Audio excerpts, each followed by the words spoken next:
ओम शांति। ओम शांति। ओम शांति। 18 मई 2026 बाबा ने कहा, मीठे बच्चे, इसी रूहानी नशे में रहो कि हम ईश्वरीय फैमिली के हैं। हम अपनी गुप्त दैवी राजधानी स्थापन कर रहे हैं। इसी रूहानी नशे में रहो कि हम ईश्वरीय फैमिली के हैं। हम अपनी गुप्त दैवी राजधानी स्थापन कर रहे हैं। प्रश्न, बच्चों में कौन सी आदत पक्की हो तो सारा दिन खुशी बनी रहे? बच्चों में कौन सी आदत पक्की हो तो सारा दिन खुशी बनी रहे? उत्तर, अगर सवेरे सवेरे उठकर विचार सागर मंथन करने की आदत हो तो सारा दिन अपार खुशी रहे। बाप की श्रीमत है बच्चे, अमृत वेले उठकर अपने बाप से मीठी मीठी बातें करो, विचार करो, हम अभी किस फैमिली के हैं, हमारा कर्तव्य क्या है। अगर बुद्धि में रहे कि हमारी ये ईश्वरीय फैमिली है, हम अपनी नई राजधानी स्थापन कर रहे हैं, तो सारा दिन खुशी बनी रहे। तो सारा दिन कौन कौन खुश रहते हैं? कल कौन सारा दिन खुश रहा? सारा दिन खुश रहे, कोई बात नहीं आई बीच में दुख वाली। अब बताओ कौन सारा दिन कल खुश रहे? अब हाथ ऊपर करो।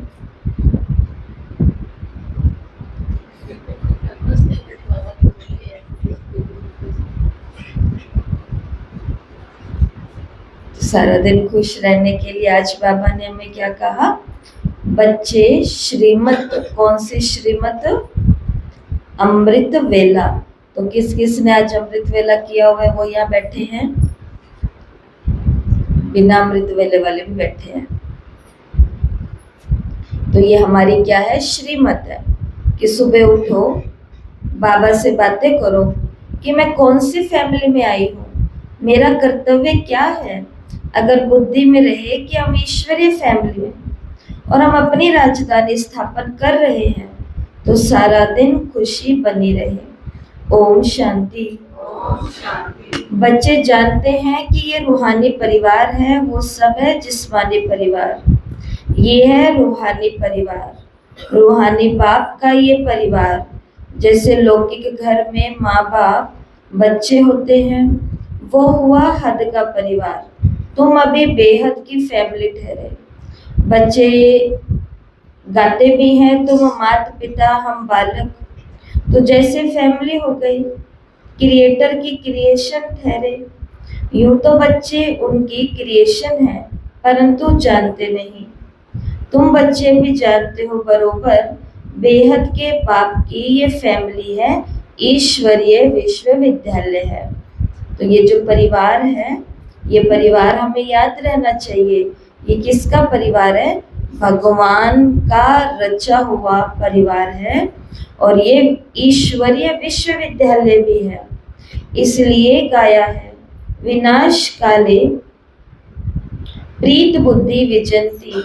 ऐसी फैमिली कभी गीता में नहीं गाई हुई है। तुम ईश्वरीय फैमिली, गुप्त दैवी राजधानी स्थापन कर रहे हो, किसी को भी पता नहीं पड़ता। तुमको नशा है, जो जो बाप को याद करेंगे उनको ही ये नशा रहेगा। आज कौन से नशे की बात बाबा कर रहे हैं?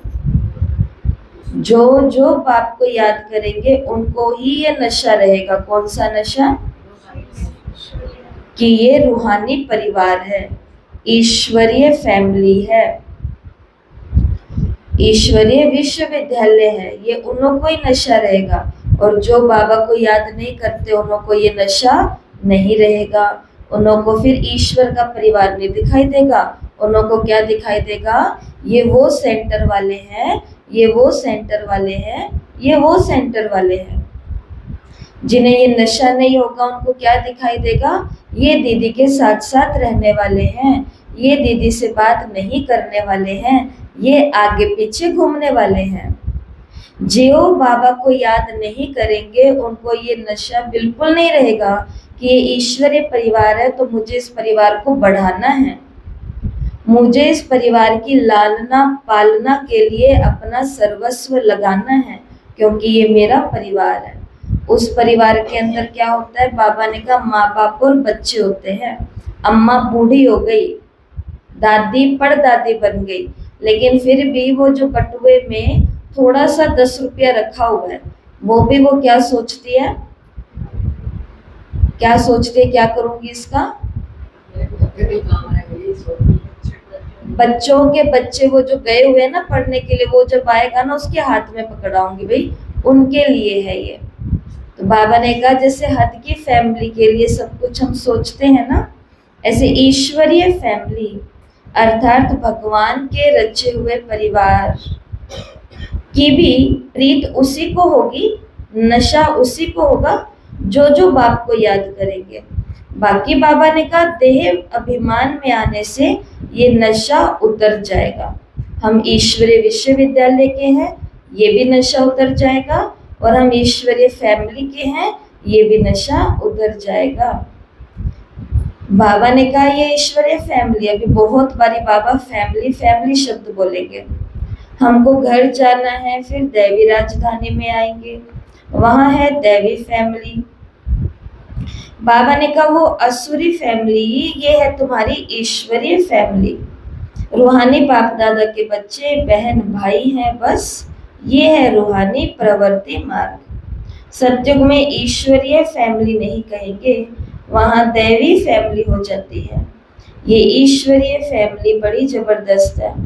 तुम जानते हो अभी हम ईश्वरीय फैमिली दैवी राज्य स्थापन कर रहे हैं। ऐसे ऐसे अपने साथ बातें करते विचार सागर मंथन करना चाहिए। सवेरे उठकर याद में बैठो तो विचार सागर मंथन करने की आदत पड़ जाएगी, उमंग में आते जाएंगे। जब और सब मनुष्य नींद में सोए रहते हैं, तुम उस समय जागते हो।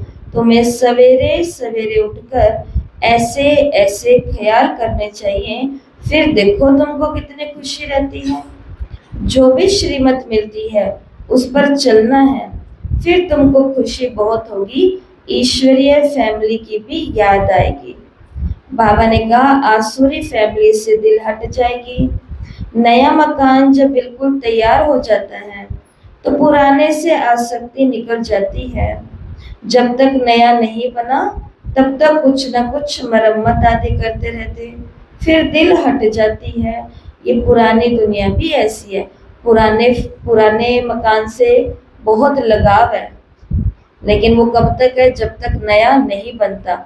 नया बन जाए फिर उसको कहो एक दिन ही बस उधर रह करके आना है, तो वो क्या कहेंगे, ना भाई इसको नहीं छोड़ सकते, हम इसको नहीं छोड़ सकते।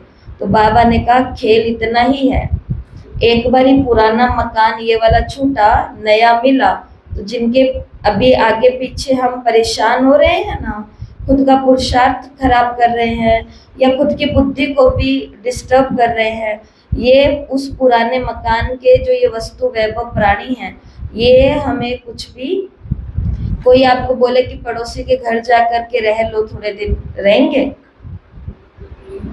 आजकल तो 1 मिनट के लिए भी नहीं रुकेंगे हम किसी के घर पे बिना किसी काम से। हो सकता है कि पूर्व जन्म में हम उसी पड़ोस के घर में रह करके आए हो और इतना मोह था उस घर से कि हिसाब किताब के कारण उसके नजदीक उसी दीवार के पास वाली दीवार में ही जन्म ले लिया हो, कुछ भी हो सकता है, ये पुनर्जन्म है। लेकिन बाबा ने कहा दिल फिर हट जाती है। तो पुरानी दुनिया भी ऐसी है। अभी तक हमको क्यों इधर से इतना अटैचमेंट है, क्योंकि अभी तक नज़ारे नहीं दिख रहे हैं ना कईयों को नई दुनिया के, जिनकी दुनिया में स्वर्ग सतयुग और इस परिवार और राजधानी स्थापन की बातें आती है, उनके दिल फिर हटनी शुरू होती है। बाबा ने कहा अब तुम जानते हो ये पुराना घर है, हम नए घर में जाएंगे, फिर नया चोला पहनेंगे, ये देह भी पुरानी है। अब तुम भविष्य 21 जन्मों के लिए राज्य भाग्य ले रहे हो। यहाँ राज्य नहीं करना है, यहाँ होती है स्थापना। ये बातें सिर्फ तुम ही जानते हो। बाबा ने कहा,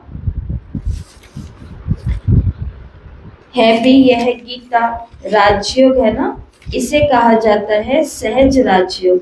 अनेक बार तुम इस राजयोग अभ्यास द्वारा दैवी राज्य स्थापन करते हो। वहां ये बातें याद नहीं रहेंगी।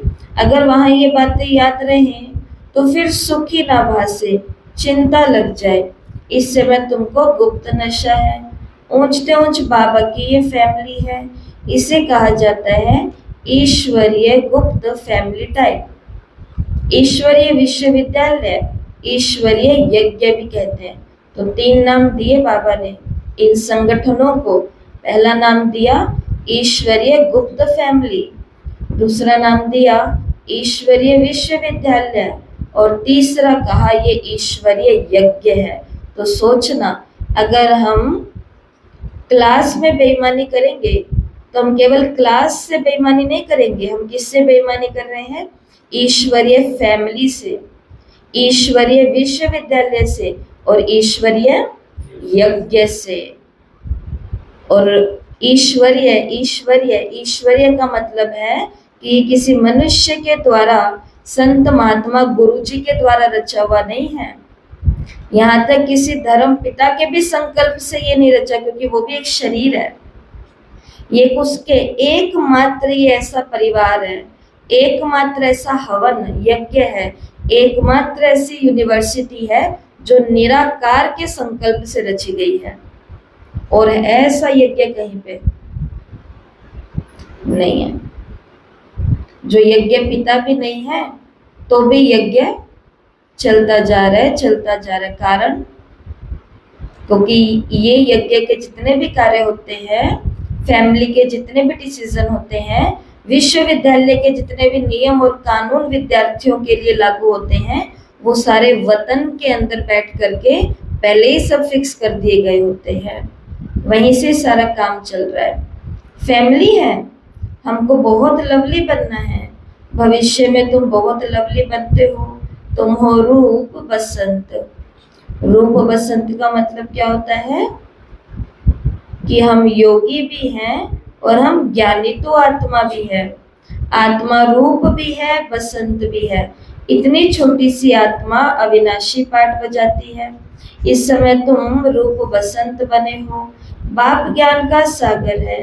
ज्ञान जरूर देंगे तब जब इस शरीर में आएंगे। तुम जानते हो ज्ञान की वर्षा बरसाते हैं। ध्यान से सुनना, एक एक रत्न लाखों रुपयों का है। अब तुम आत्माओं को बाप का परिचय मिला है। बाप ने स्मृति दिलाई है। तुम्हारी बुद्धि में है हम 84 का चक्र कैसे फिराते। इनका नाम ही है स्वदर्शन चक्रधारी। विष्णु अथवा लक्ष्मी नारायण स्वदर्शन चक्रधारी नहीं थे। उनको ये ज्ञान नहीं होता। अभी आत्मा को ये ज्ञान मिलता। सृष्टि का चक्र कैसे फिरता है। बाबा ने कहा, भल त्रिमूर्ति तो कहते हैं पर शिव को नहीं दिखाते। त्रिमूर्ति के चित्र तो बहुत देखे होंगे। साकार में प्रजापिता ब्रह्मा तो यहाँ है ना। ये हो गया बहुत पुराना ग्रेट ग्रेट ग्रैंड फादर।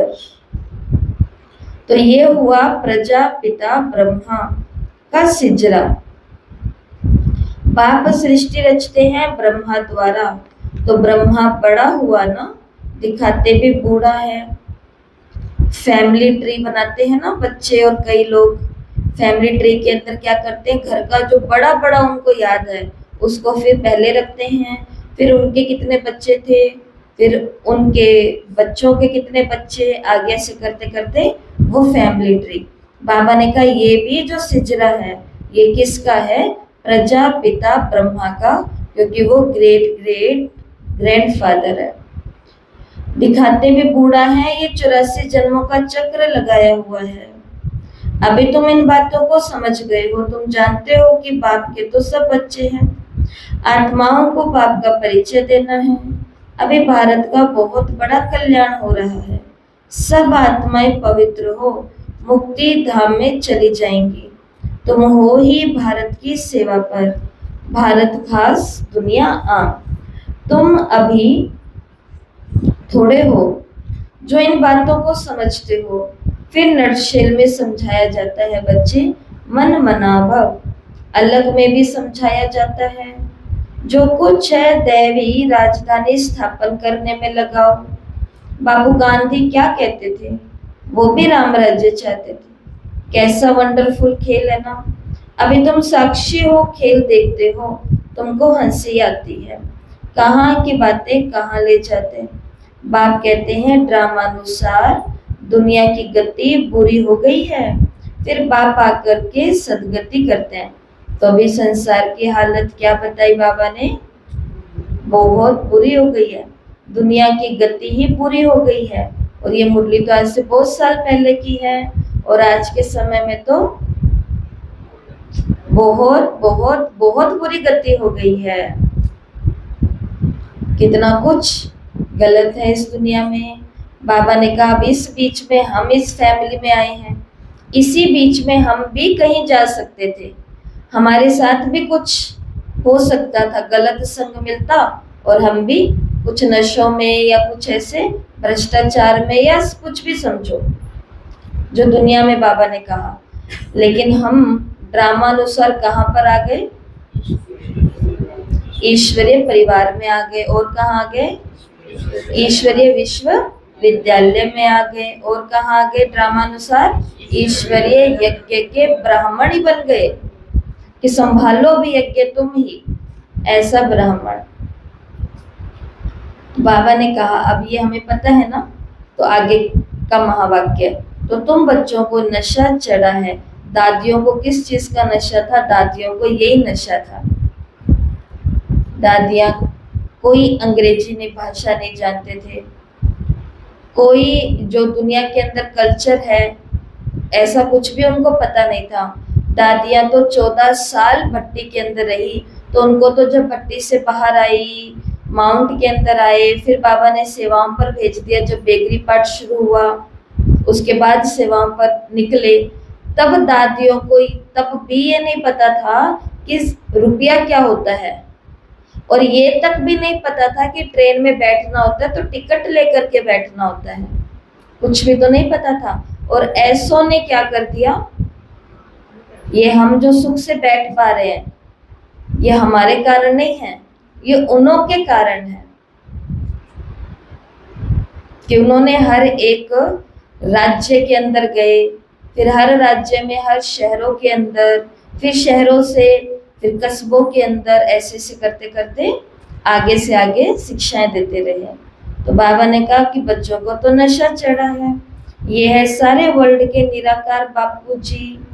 ये ब्रह्मा भी किसका बच्चा है? शिव बाबा का। वो किसका बच्चा? ये माताएं कहती है। ब्रह्मा किसका बच्चा है? शिव बाबा का। और शिव बाबा किसका बच्चा है? किसका बच्चा है शिव बाबा? किसी का ही नहीं है। शिव बाबा किसका बच्चा है? बोलने के लिए पूछ रहे हैं ना, कुछ बोलो। शिव बाबा किसका बच्चा है? मेरा बच्चा है। किसी का नहीं है। शिव बाबा किसका बच्चा है? मेरा।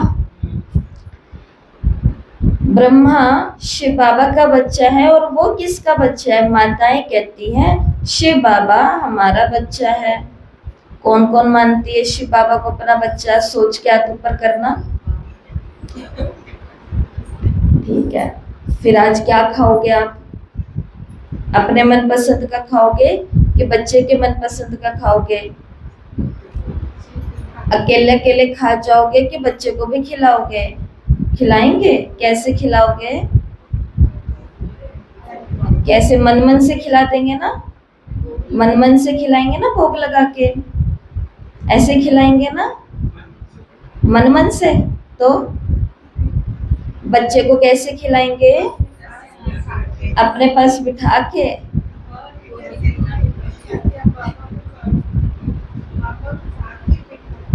साथ ही बिठा के रखते हैं। और कैसे खिलाएंगे?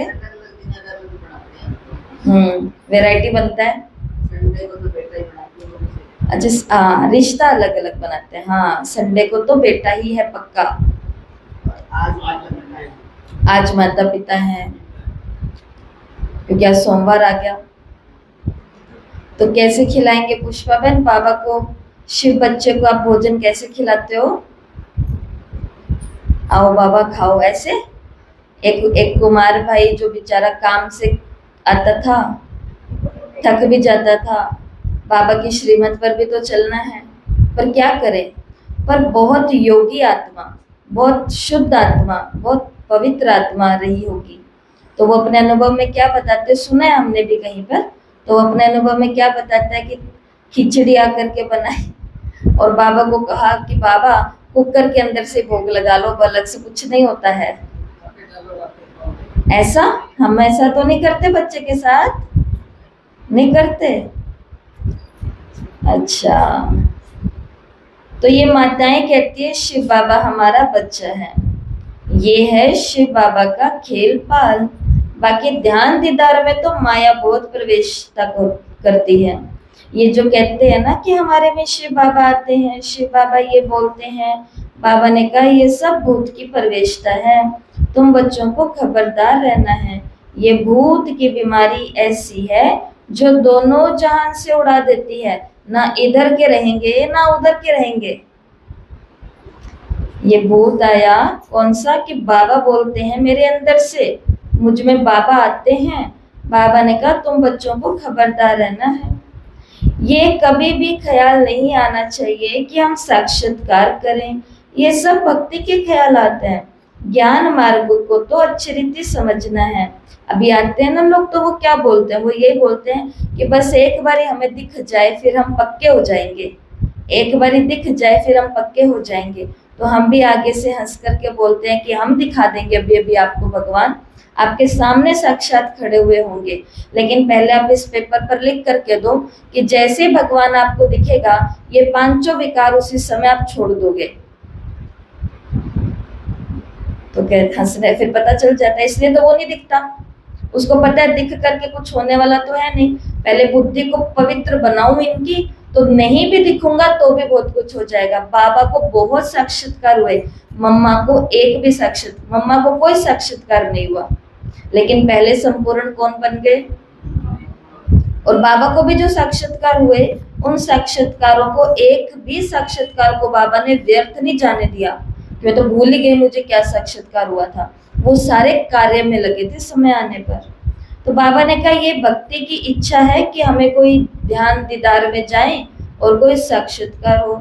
ज्ञान मार्ग को तो अच्छी रीति समझना है, माया अनेक प्रकार से धोखा देती है, साक्षात्कार आदि करने में कोई फायदा नहीं है। बाप कहते हैं इन द्वारा सगाई कराते हैं, बाप का फरमान है तुमको कोई भी देहधारी को याद नहीं करना है, तुम अपने को आत्मा समझ बाप को याद करो, अपने कल्याण के लिए बाप को याद करना है। ये तो बहुत समझ की बात है। बाबा को कोई भी समाचार लिख सकते हैं, कई बच्चों को तो इतना अक्ल भी नहीं है।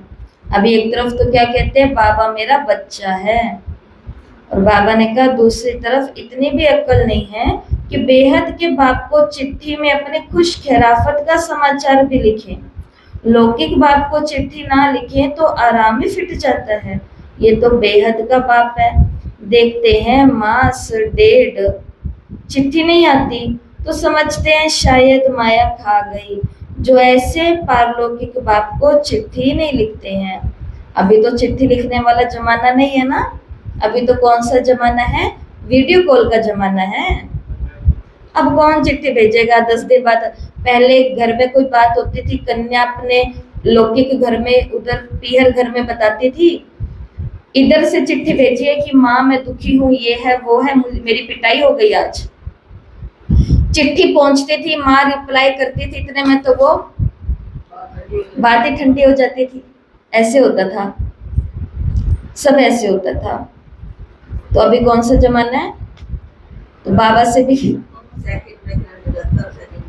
आ जाता है, लेकिन सारा काम हमको मन मन से नहीं करना है ना।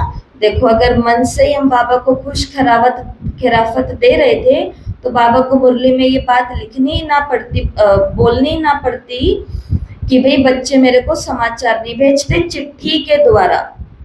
भगवान भी साधनों को माध्यम बनाना चाहता है। भगवान भी चाहता है कि प्रैक्टिकल में कुछ करो। मन मन से तो बाबा को कह दिया, बाबा आज मैं क्लास में नहीं गई, 10 दिन हो गए, मैं ठीक हूँ बाबा। लेकिन जो निमित्त बैठे हैं उनको चिट्ठी तो लिख करके देनी पड़ेगी ना, उनको वीडियो कॉल तो करना पड़ेगा, उनको वॉइस कॉल तो करना पड़ेगा, उनको नॉर्मल कॉल तो कोई तो कुछ तो करना पड़ेगा। या फिर इतने में पार पड़ जाएगी कि बाबा, इसलिए मैंने आपसे पूछा था कि बाबा को खाना कैसे खिलाती है माताएं जो कहती है बाबा मेरा बच्चा है, तो कैसे खिलाते हैं? मन मन से खिला देती है। नहीं तो हर गुरुवार को सबको मौका मिलता है अपने अपने सेवा केंद्र पर अपने बच्चे को मन पसंदीदा खाना खिलाने का। वैसे तो खिला वही हमको रहा है, लेकिन एक गुरुवार का दिन ऐसा होता है जिस दिन हर माता और हर पिता जो चाहता है कि मेरा बच्चा तो शिव बाबा है, तो उसका मन पसंदीदा भोग बनवाओ और अपने उसके बाकी बच्चों को भी खिलाओ, अपने और भाई बहनों को भी खिलाओ। ये चांस सभी सेंटर्स पर सभी माता पिता जो शिव बाबा के मम्मी पापा हैं उनको मिलता है या नहीं मिलता? बताओ, मिलता है ना? तो बच्चे को खाना खिलाते हैं हम? अब बोलो हाँ या ना। जो करते हैं वो तो हाँ हाँ कर रहे हैं। हर गुरुवार को भोग के अंदर कोई ना कोई हिस्सा डालो। हर गुरुवार को नहीं, सप्ताह महीने के अंदर कितने गुरुवार आते हैं? 4। सभी सेवा केंद्रों पर 4 ही आते होंगे, 4 आते हैं ना। तो 4 के अंदर से किसी ना किसी के अंदर मेरे बच्चे के लिए मेरा भी तो कुछ होना चाहिए। उस बच्चे के लिए दिन में 4 सब्जी बन जाती है, इस बच्चे के लिए पूरे दिन में कितनी सब्जी जाती है आपके सेंटर पर? एक भी नहीं जाती। उस बच्चे के आगे दूध और फ्रूट लेकर के घूमते रहते, खा ले खा, वो मूड ही नहीं है उसका, तो भी ठूस देंगे। सेवा केंद्र जिसको हमने बाबा बच्चा बना, इसका मतलब आपका सेवा केंद्र आपका बच्चा है। ये बात पता है ना सभी को? बात पता है ना सभी को? बाबा को बच्चा मानना माना केंद्र को बच्चा मानना। तो ये बात चली थी चिट्ठी की। समाचार नहीं देते हैं ना, तो बाबा ने कहा ब्रह्मा को भेजो फिर समाचार कि मैं क्यों नहीं 1.5 महीने से क्लास में जा रहा, या क्यों नहीं मैं मधुबन आया, या जो भी प्रॉब्लम है। तो कुछ चीजें प्रैक्टिकल में करनी होगी, क्योंकि हम अगर मन मन से उसको सब बना लेंगे और वो मन मन से देने पर आ गया ना, फिर हम कहीं के नहीं रहेंगे। बाबा से तो सारे काम हमको क्या चाहिए? अब भी करो, अब भी। ये कागज नहीं मिल रहा बाबा, अभी अभी वो कागज ढूंढवाओ। ये फाइल नहीं लग रही बाबा, मेरी अभी अभी फाइल लगवाओ। ये काम नहीं हो रहा बाबा, अभी अभी ये काम कराओ। तो वो बच्चा जो आपका सारा दिन इतना काम कर रहा है, उसके लिए हम पूरा दिन में क्या कर रहे हैं? सोचना घर जाकर के इस विषय में, क्योंकि शिव बाबा किसका बच्चा है? मेरा बच्चा। तो अपने बच्चे के बारे में खुद को सोचना पड़ेगा ना, या उन बच्चों के लिए हाथ खुले करके रखे हैं और इस बच्चे की बात आती है तो कहते हैं बाकी लोग बैठे तो हैं, कर देंगे अपने आप। ऐसे वाले माता पिता तो नहीं है ना, ऐसी माएँ तो नहीं हो ना यहाँ बैठी हुई। हक बनता है, इतना तो बनता है। और वो कहते चलो रोज नहीं कर सकते, इसलिए तो यज्ञ के अंदर प्रजापिता ब्रह्मा और शिव बाबा की दोनों की कंपेनियनशिप ने यह निर्णय लिया कि चलो भाई ये रोज नहीं कर सकते, लेकिन गुरुवार के दिन तो कम से कम उस बच्चे के लिए कुछ प्रबंध रच सकते हैं ना। 6 दिन उनके लिए करो भरपूर, एक दिन इस बच्चे के लिए भी कुछ तो सोचो। और एक दिन की जिम्मेवारी समझनी चाहिए।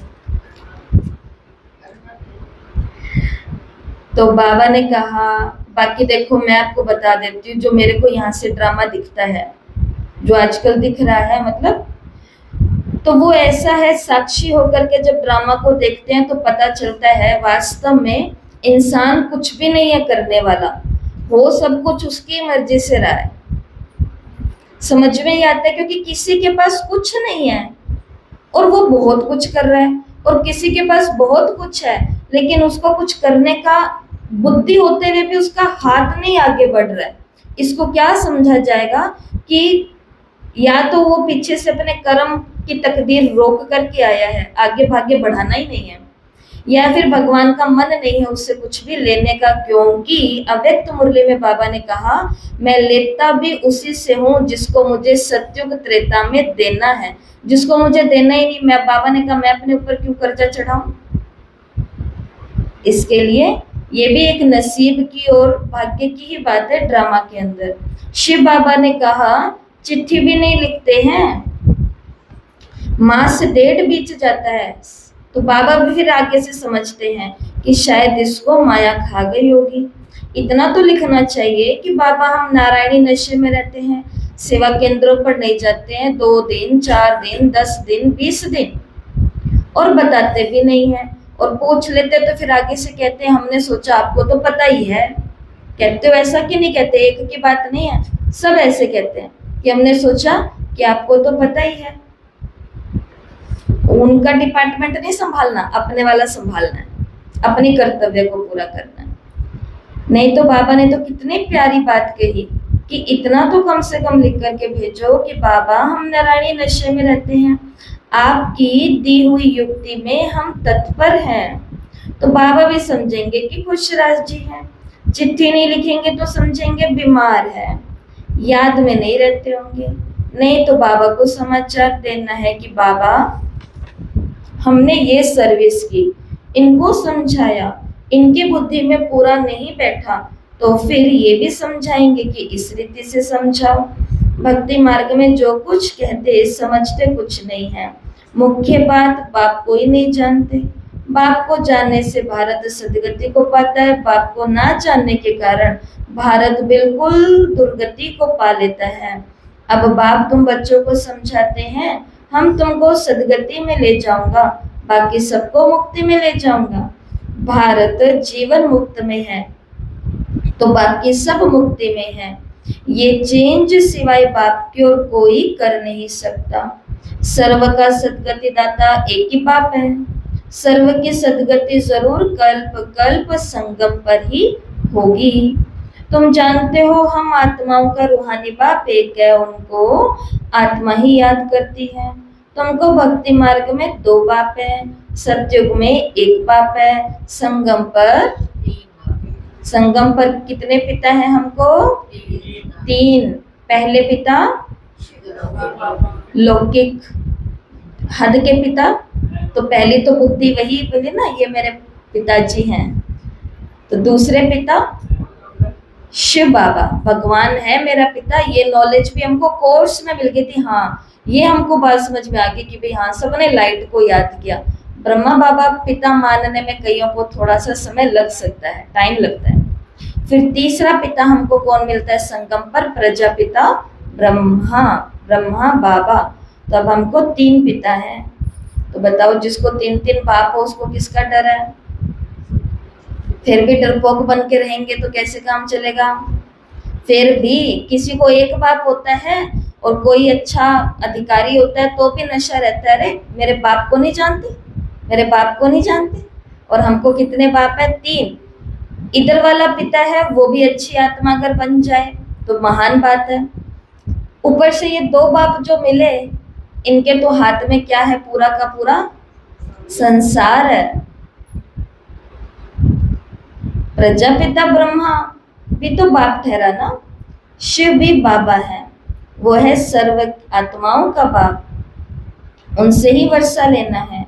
उनको याद करने से विकर्म विनाश होंगे, ब्रह्मा को याद करने से विकर्म विनाश नहीं होंगे।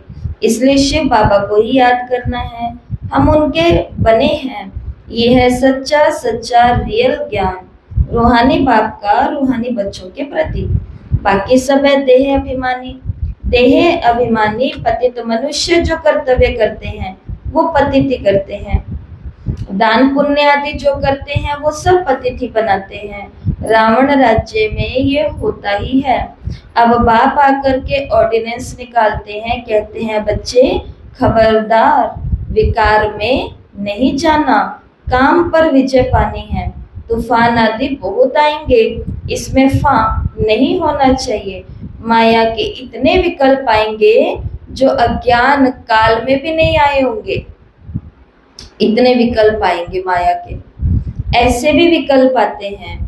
कहते हैं भक्ति मार्ग में तो बड़ी खुशी रहती है, अभी आपको याद करना चाहते हैं तो कर नहीं सकते, बिंदी याद नहीं पड़ती, बड़ी चीज हो तो याद करें। बाबा कहते हैं तुम शिव बाबा कहकर याद करो, इस पुरानी दुनिया को भूल जाओ, तुम शांति धाम में याद करो। तो बाबा को कहाँ जाके याद करना है? शांति धाम। कुछ देर भ्रिकुटी में रहना है, आत्मा की स्थिति को सेट करना है। मैं स्वराज्याधिकारी आत्मा हूँ, मैं कर्मेंद्रिय जीत आत्मा हूँ, या कोई भी गुण आप ले सकते हो। फिर आत्मा को इस शरीर से बाहर निकालना है और खुद ही खुद को देखना है, स्वयं ही स्वयं को देखना है। यहाँ से ऊपर जाते सातवें आसमान के अंदर मेरी एंट्री हो गई है, तीसरे लोक में शांति धाम में बाप को याद करना है। सिर्फ शांति धाम को याद नहीं करना, बाप की याद से ही विकर्म विनाश होंगे। आत्मा का स्वीट बाप से लव चाहिए, आधा कल्प का लवर है। आत्मा कहती है हम आधा कल्प आपको भूल गए हैं। ये ब्राह्मणियां जिनको ले आती हैं, बहुत खबरदारी से निश्चय बुद्धि वाले को ही आना है। अगर यहाँ आकर फिर जाए कोई पतित बना तो दंड ब्राह्मणी पर आ जाएगा, इसलिए ब्राह्मणी पर बहुत रिस्पॉन्सिबिलिटी है। इसलिए कभी कभी भाई बहन ऐसे ही बोल देते हैं अपनी दीदियों को, आपको नहीं पता, आपको नहीं पता। उनकी जिम्मेवारियां उनको पता है, क्योंकि ट्रेनिंग आपने नहीं की, ट्रेनिंग उन्होंने की है। जैसे आर्मी वाली ट्रेनिंग होती है ना, वैसे सुबह 3 बजे तो पहुंचना है हॉल में, बिना नहाए नहीं, नहा धो करके 3 बजे पहुंचना है। फिर उसके बाद में हाजिरी लगेगी दिन में 5 बारी, उस हाजिरी के अंदर भी वहां पर उपस्थित रहना है। हाजिरी वाली बहन ऐसे खड़ी रहती है, आओ बोलो तो अंदर घुसो और बैठो। होमवर्क मिलेगा वो रोज चिंतन करना पड़ेगा। हाथ में मोबाइल भी नहीं है, मोबाइल भी ले लिए जाते हैं। सब चिंतन कहाँ से करना है? यहाँ से। रोज नया टॉपिक, रोज नया चिंतन, रोज नया टॉपिक, रोज। इसी बीच में अपने कमरे का भी सफाई करनी है। कपड़े बिना प्रेस के होने चाहिए, लेकिन प्रेस जैसे ही होने चाहिए। ये सारी ट्रेनिंग 1 महीने तक हर दीदी वहाँ, हर कन्या वहाँ करके आती है। फिर करते करते होमवर्क करते करते 11 साढ़े 11 बजे तक सोते हैं। फिर वापस सुबह कितने बजे तैयार होके पहुंच जाना है? 3 बजे। ये उनको प्रैक्टिस है, वो उनको भूलती नहीं है। इसलिए क्या कहा जाता है? 21 दिन की भट्टी, 21 दिन का संकल्प। ये ब्रेन को आदत हो जाती है उसी चीज पे चलने की, किताबें पढ़ने की, चिंतन करने की, उसी तरीके से सोचने की, भागने की, खाने की, पीने की। और फिर कोई भी आते हैं और आकर के बोल देते हैं कि आपको नहीं पता। तो जिसके ऊपर जिम्मेवारी है, किसको लेके जाना है, किसको नहीं लेकर के जाना, ये उसको पता है। क्योंकि हम तो कुछ भी कर करके अपने घरों में बैठने का ऑप्शन है। दीदियों से कोई गलती होगी, ये कहाँ बैठेंगी? बताओ, हमसे तो कोई गड़बड़ी हो जाएगी, हम घर जा करके बैठ जाएंगे। हमने किसी के साथ मिलकर के कोई गलती कर दी तो वो भी अपने घर, हम भी अपने घर बैठ गए। ये इनसे कोई गलती हो गई तो सब पीछे पड़ जाएंगे। अभी हम कभी कभी बड़े घर में क्लास होती है तो वहां पर क्या देखने को मिलता है? अगर 2 मिनट भी, तो कितना सामान चक करके लाना होता है, खाली हमें नहीं आना होता। 2 मिनट भी लेट होते तो बोलते हैं कि लेट हो गए, लेट हो गए, लेट हो गए। घरों में 1 साल में 1 दिन दीदियों को बुलाते हैं और उस दिन भी बोलते हैं अरे आए नहीं, आए नहीं, आए नहीं। जबकि हमें पता है वो केक लेकर के आ रही है, वो माइक स्पीकर लेकर के आ रही है, वो अपने साथ पर्चे और ना जाने 2-4 लोगों को और इंतजार करते करते लेके आ रही है।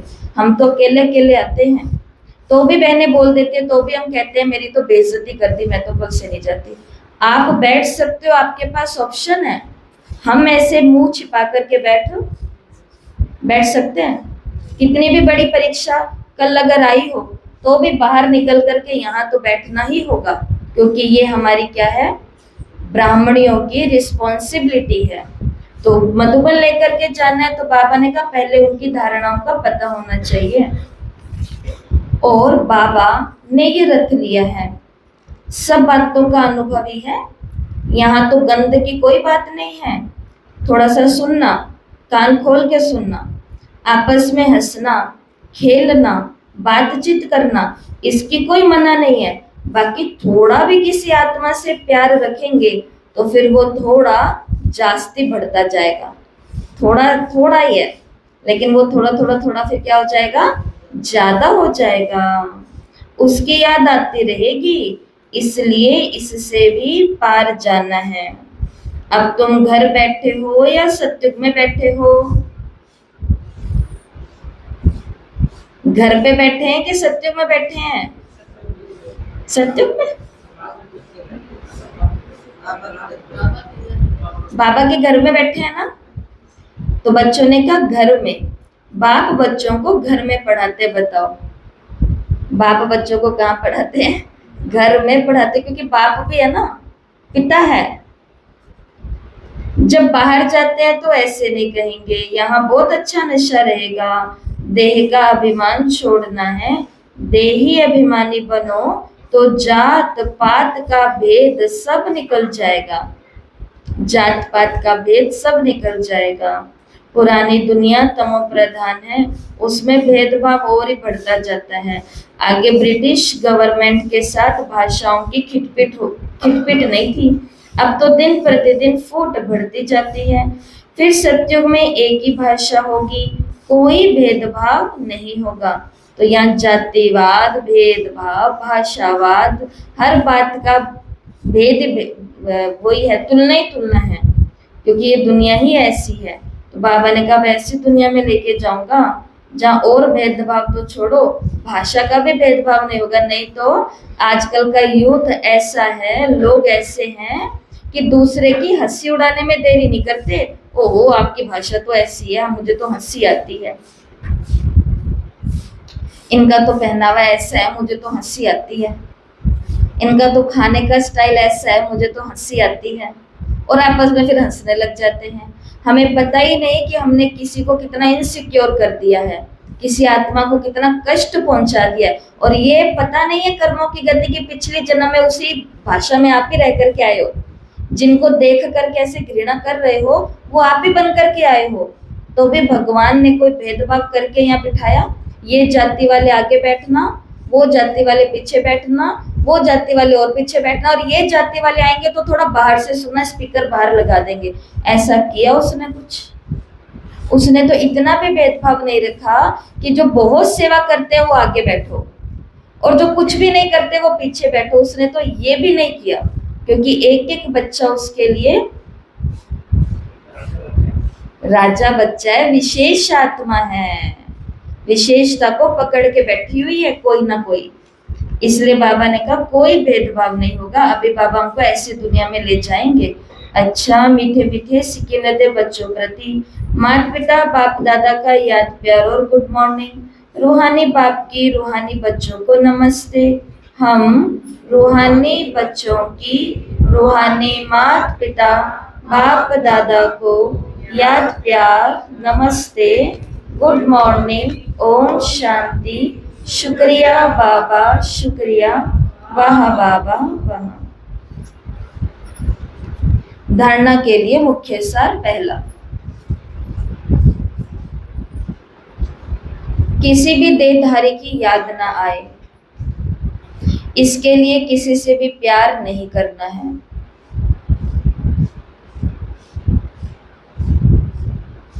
इससे भी पार जाना है। अब ये कितनी बड़ी बात है। इनकी ही लालना पालना करनी है, इनको बिठाना है, इनको सुनाना है, इनके लिए सब कुछ करना है। लेकिन प्यार भी वो ज्यादा वाला प्यार होता है ना, बाबा ने कहा वो फंसना नहीं है किसी के अंदर भी, मोह वाला नहीं रखना, बहुत खबरदारी रखनी है। माया के विकल्पों से घबराना नहीं है, विजयी बनना है। माया के विकल्प जो मन के अंदर व्यर्थ चलता है ना, उससे भी कई घबरा जाते हैं कि मुझे ऐसे विचार क्यों आते हैं, मुझे ऐसे विकारी सपने क्यों आते हैं।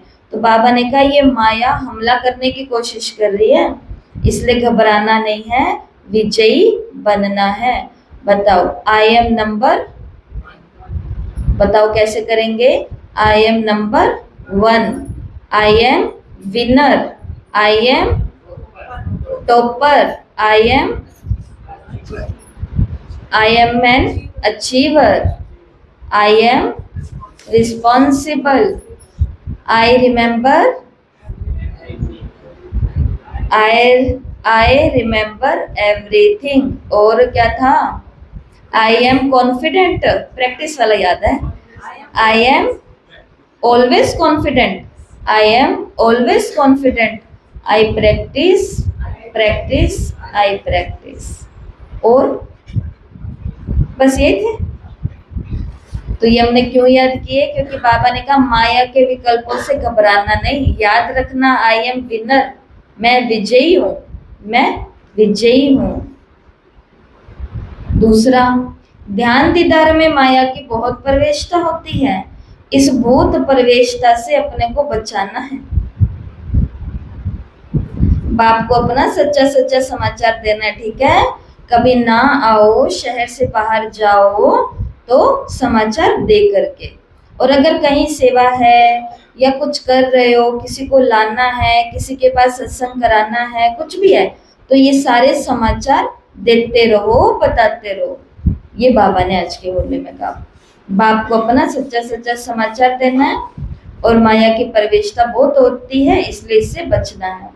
वरदान, हर बात में सार का ग्रहण, हर बात में सार को ग्रहण कर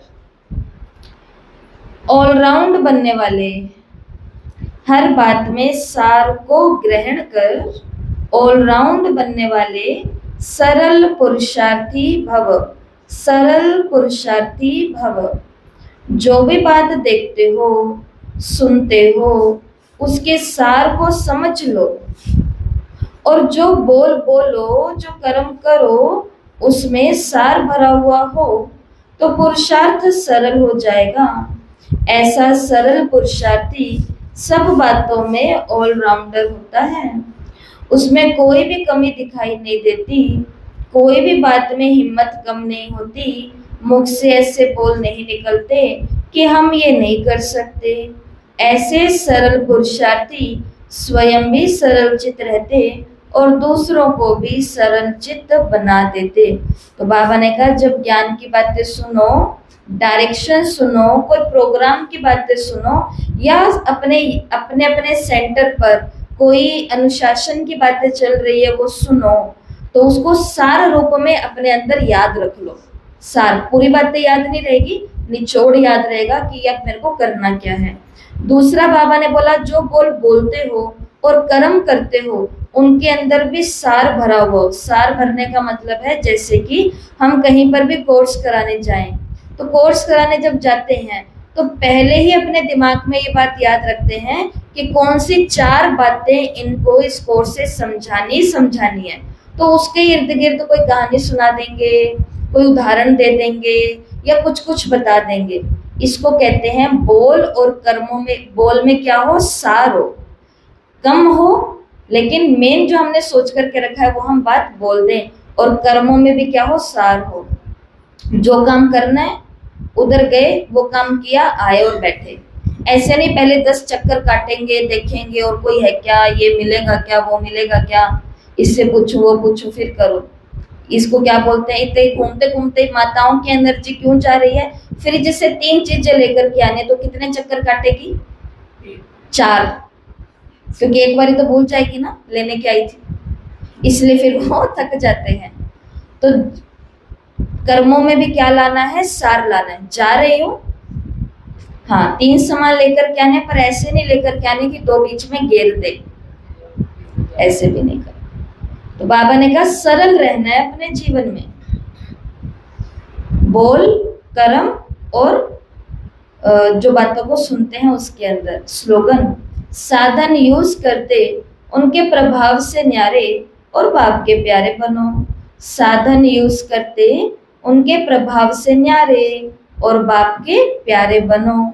साधन बहुत सारे यूज करने होते हैं, लेकिन उनके प्रभाव में नहीं आना, क्योंकि ये साधन मेरे सुख के लिए नहीं मेरे पास आया, ये साधन किसके लिए आया है, जिससे औरों को सुख मिले, उस सेवा के लिए आया है।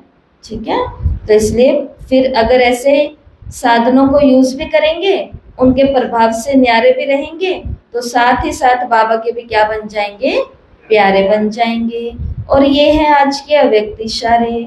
सदाचल अडोल एग्र स्थिति का अनुभव करो। एग्र स्थिति बनाने के लिए सिवाय बाप के और कुछ भी देखते हुए ना देखो। ये जो कुछ देखते हो ये कोई भी वस्तु रहने वाली नहीं है। तो एक रस स्थैर्यम तब रह सकेंगे जब कोई भी दृश्य देखते क्यों क्या की उत्पत्ति ना हो। यही व्यर्थ संकल्पों की हलचल का कारण है। इस क्यों की समाप्ति के बाद ही संपूर्णता आएगी।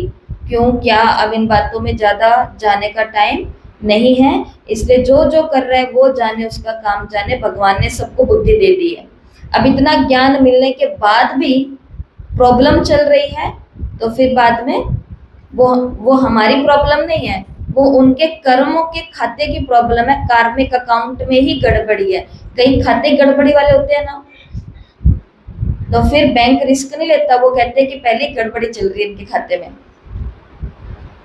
ऐसे ही फिर रिस्क नहीं लेना, क्योंकि उनके कर्मों में क्या है, गड़बड़ी है।